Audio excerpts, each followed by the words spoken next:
Hi అండి, welcome to CBS learning channel. ఇది రెండో పద్యం అనమాట. ప్రత్యక్ష దేవాలయాల్లో మనకు మొత్తం 6 ఉంటాయి కదా.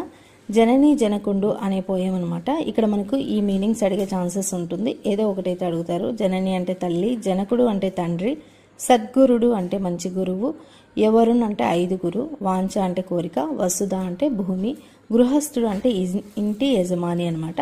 మనం భావం ఒక 2-3 టైమ్స్ చదువుకుంటే ఏ క్వశ్చన్ అడిగినా కూడా రాసే ఛాన్సెస్ ఉంటుంది. ఈ భూమిపై పుణ్యాన్ని కోరే గృహస్థుడు తల్లి, తండ్రి, గురువు, అగ్ని, ఆత్మ అనే ఐదుగురిని పూజించి సంతోషపరచాలి. అలాంటి గృహస్థుడే ధర్మాత్ముడవుతాడు. ఓకేనా. మనకైతే భావం ఎగ్జామ్కి రాదు, జస్ట్ మీకు అర్థం కావడానికి చెప్తున్నాను. గృహస్థుడు అనగా ఎవరు అంటే వివాహితుడు, అంటే పెళ్ళి అయినవాడు.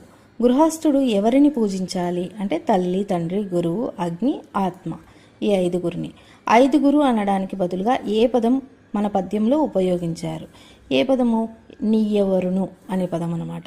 గృహస్థుడు ఎవరిని ఎందుకు పూజించాలి అంటే తనకు మంచి జరగడానికి, అంటే మంచి గతి కోసం. ధర్మాత్ముడు సమాసం, బహువ్రీహి సమాసం అడిగే ఛాన్స్ ఉంటుంది. పై పద్యం ఆధారంగా ఏదైనా ఒక క్వశ్చన్ రాయమంటారు కాబట్టి ధర్మాత్ముడెవడు, లేకపోతే పై పద్యం శీర్షిక రాయండి అని రాయొచ్చు.